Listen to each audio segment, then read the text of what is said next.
just finally sit up, I'll write down whatever is like running through my mind, because sometimes it's not even like problems, sometimes it's like things that I need to just remember. I'll write it down and then I'll easily knock out.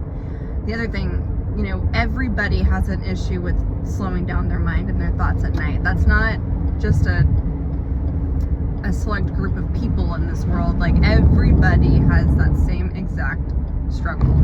Slowing down your mind.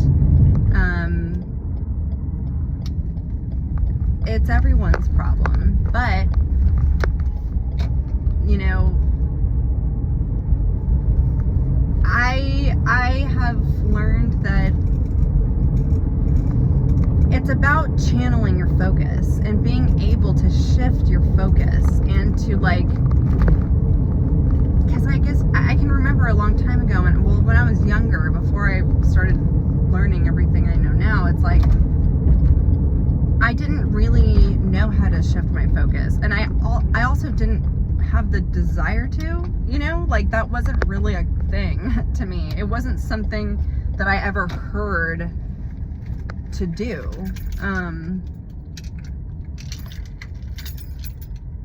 That being able to shift your focus onto something else, especially if you can't problem solve in that moment, it shifts your emotions. So if you're having, you know, depression and stuff, it's all about where your thoughts are. What is the quality of your thoughts? Your thoughts are driving your emotions. And if you're in a depression, actually, I shouldn't even speak on that, because I already feel like that's not good to talk about. And let me just say, I've had depression too. It's just, I didn't know the things that I know now. I'm just a barber. I'm just a hairstylist. I have a shit ton of male clients. I've had all male clients over the years, like for the last 5 to 6 years, and you really get to know some of these guys. And, you know, one thing I know is that, I mean, I've learned so much from them. I've learned what they hide, what they struggle with, the things that they don't know how to talk to their partners about. Sometimes they'll even tell me things that they've said that they don't even tell their therapist, and that is just that is beyond me. Because I'm just like, you pay your therapist to keep their mouth shut and to not judge you, you know, like, but here's this person who's just a stylist, and, like, you know, if anything, if you tell them something somewhat embarrassing, you're gonna have to see them a month from now. So, like, what is it about someone like me, I guess, that creates a safe enough space for people to say something that they're that fearful of or ashamed about, that they can't even tell their therapist? And I've thought about that for a little bit, and I'm just like, you know, I stand by this theory. It's that relating to somebody is healing. We can always relate to somebody's story because it's about the emotions and the feelings. And anyone who is judging another person is rejecting that part of themselves. They're rejecting what they've felt ashamed about, or, like, you know, it's always a part of ourselves that we are blocking ourselves off to when we judge someone else. And then you just think about, like, the way people focus on the differences, like the differences between two people. I mean, it doesn't even matter if you're male or female. Like, I can relate to every single client, no matter what it is that they're talking to me about. Sometimes it's not like in that moment, but, like, it's all relatable. It's all relatable. And I've come to realize that, like, that's what people they want to feel understood, and they don't want to feel judged. And the best way to make someone feel understood, for one, I mean, ask questions, and, like, really be curious about, like, this person and their story, and, like, why they did something, and, you know, just get, like, the background information. Why are some people not curious about that stuff? They just jump to an assumption. They jump to a judgment. They jump to, like, criticism or advice or something without even knowing the entire thing. And it's like, why? Why do they do that? I mean, I'm sure I've done that before too, but I mean, these days, like, I love to learn about people. Like, it is fascinating, and it has shown me things about myself. It shows me things about just the world and people, and like that, like, we all want the same things. We all feel the same things, and we all want the same things. We all fear the same things, and we all have like healing to do and wounds, and you know, it just, why aren't we looking at ways that we connect and like relate and are just like the other? It's like, shame is just an emotion. It's just a feeling. And like, I don't know. I'm not someone who gets very offended at all with people, because I genuinely am curious about where they came up with this conclusion. And, you know, also when people are like defending themselves or like pushing their opinions and thoughts and like feelings onto you, that you need to think the way that they do, it's like, why do they need that? It's an insecurity. It's something that like, there's, I often feel like when we're going back and forth with another person, like whatever the surface level issue is, whatever it is that we are like going back and forth about, it's like, it's not about that. And like, what is this person defending really? Like,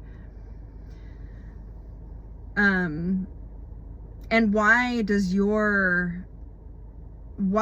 they need you to see things the way that they do? What feels threatening about the idea that you have a different view than them? I feel like we should all stop and think about those things, because we'd handle conflict differently. It gives you a chance to see the person as like maybe more of a regular person, you know, that it's like, that it's not about, I don't know. I just think that since I've done this and practiced this, and like I see people, I don't just see conflict about, or I don't just see the surface level conflict, I see the emotions behind it. And it does not matter if you're male or female, men have just as many emotions as women. And even like people say women are more like, they're more emotional, but I think they're just more expressive with it. And that does not mean that they know how to express it well. Like, it could be totally irrational. So like, you know, it's, you can't just, I don't know, people, they label things, and I just don't, you know, you ask them like, well, what do you mean by that? What is emotional? And what does that make you? Not emotional? Because if a person is trying to be someone who's not emotional, then I would say that they fear looking weak. That person relates emotions or expressing emotions to weakness. And that's just my assumption about that. Although I've met a couple people who feel like emotions equals weakness, and I've noticed that they fear looking weak, and that's the issue. So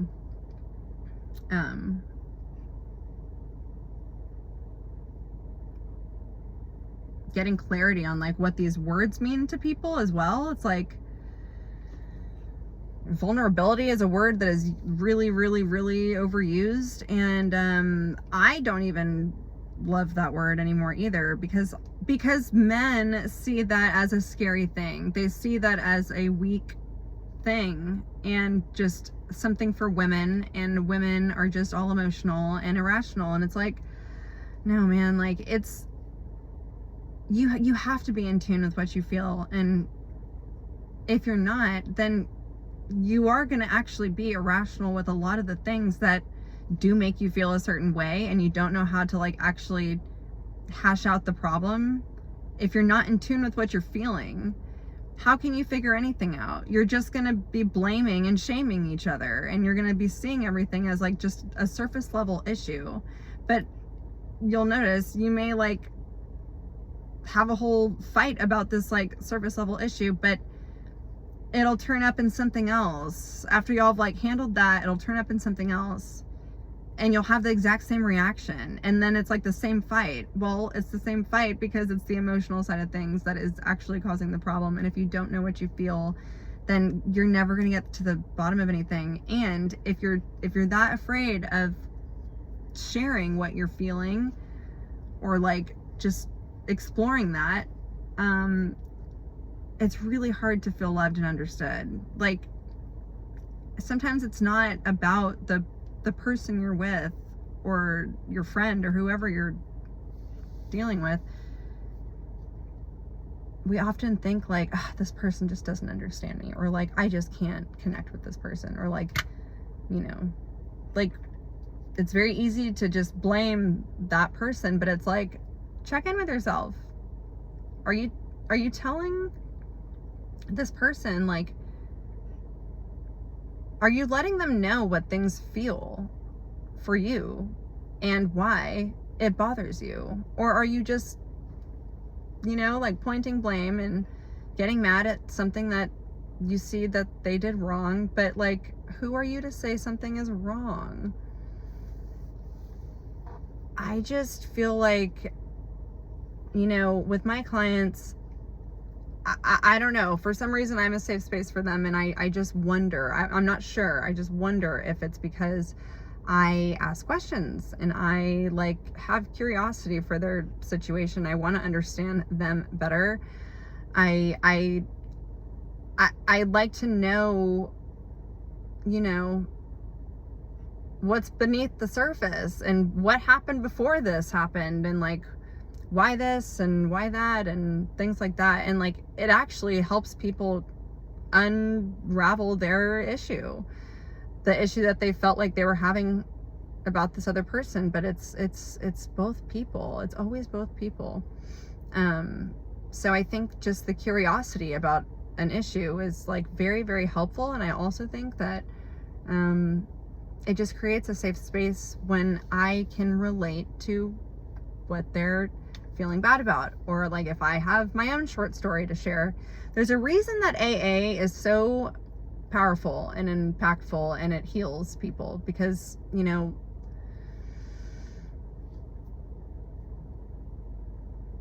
I don't know, I think therapy is good for certain things. I did therapy for many years, but like, after a while, you kind of hit a ceiling with that, from my own experience. And I really just kind of knew, like, I need new friends. Like, I don't relate to these people anymore. And like, if I want to stay on this path, where are my people? Like, I need to be around people who understand these things and who have, you know, like, it's all about connection, conversation, relating to each other, which completely removes the judgment side of things. Like, you're not going to judge anyone if you are willing to also share your hard moments and how you feel, and like your own struggles. Like, y'all are literally healing each other every time you do that. But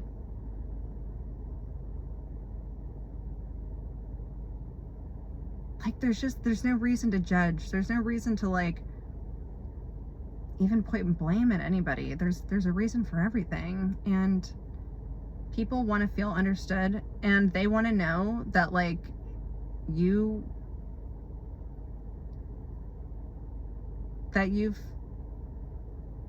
been through something similar. It's so healing. And I'm always willing to share something difficult right back with my client, you know? I mean, you know, sometimes it's like with a person I've never met before that day, and like, I will just,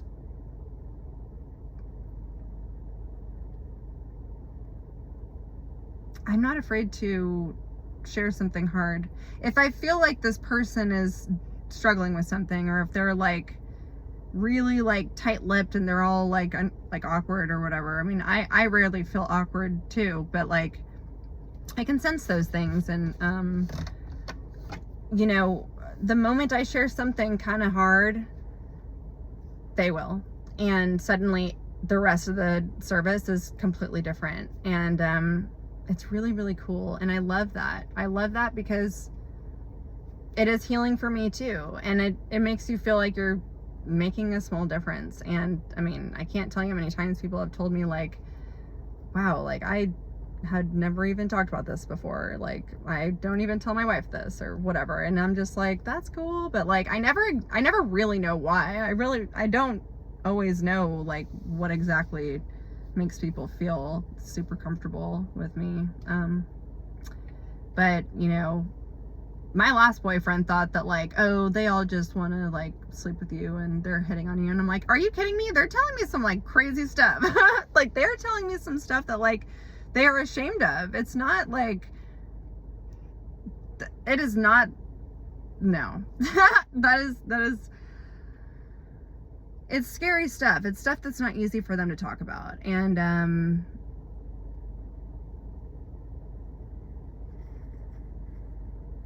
it means a lot. It means a lot. I understand, you know, the mind of a man and stuff, and like I've dealt with that shit too for years. But you know, I do think that like people just want to connect. And there's so much more similarities between two people or all of us than there is differences. And I think that focusing on the differences doesn't serve anyone. Like, why does that matter? And why does it matter if like if you can at least circle back around to like where we are the same, even though we have different views on this one area? Can we remember like, okay, but we're also tight in this area, like we understand each other in this area. Like, you wouldn't have, I don't know, it's just being able to agree to disagree. Like, there have been hairstylists that will get in arguments with their clients, and that is always the most uncomfortable situation, because like it is just very uncomfortable. And I think it's a superpower to like not be sensitive like that. Like, yeah, I do call it sensitive, because I don't need somebody, especially someone who's in my chair, to agree with anything that I'm saying. And I can easily listen to them, even if I don't view things the same as them.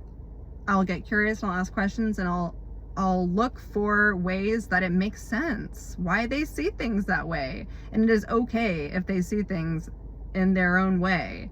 They come from a different background. They've had different experiences. Like, there's a reason that they see things that way. And honestly, to argue someone about their thoughts, beliefs, feelings is so much wasted energy for me too. Like, it stresses me out. Why am I going to do that?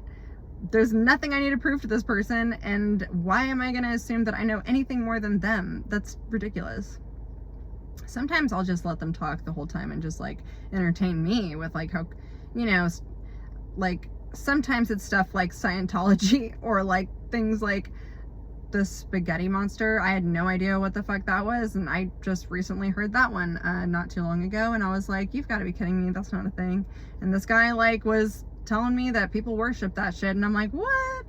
And it's entertaining. I mean, no judgment. I don't understand that one. But if somebody told me that they truly do worship the spaghetti monster, I would love to talk to them more about how they got there. I would love to know how they got there. Like, please convince me. I want to, you know, like, yeah, I'm just interested in people like that. And I think It's an easier way to live when we have curiosity for others. And if we are secure in ourselves, it will not matter if this person has a different view than you. And it probably will matter less what they judge you about. You'll be secure with yourself.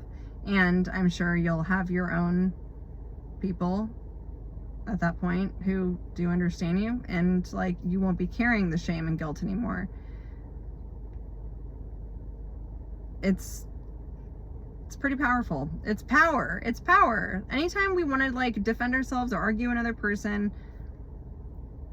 you don't hold power. You're scared. It's threatening. There's something that doesn't feel comfortable for you about that. But if you are someone who's chill and totally comfortable agreeing to disagree, like, that person is resilient. And don't you want that? I feel like that's just like the goal. That is the goal. And of course there's always going to be moments that, like, I mean, I still get triggered too, and like, there are things that I do want, you know, like my romantic relationship, my ex-boyfriend, like, it would piss me off whenever he would make assumptions, and I'd be like telling him like, no, it was this way, and like, no, I did this because of that, and like, he just wasn't listening. I'll get triggered easily for something like that. But like, you know, like, don't tell me what I did or what I felt and what I thought. Like, you're not me. I'll tell you that. And like, if you don't want to take my word for it, then you're looking for an issue. Anyway, that is a topic for another day.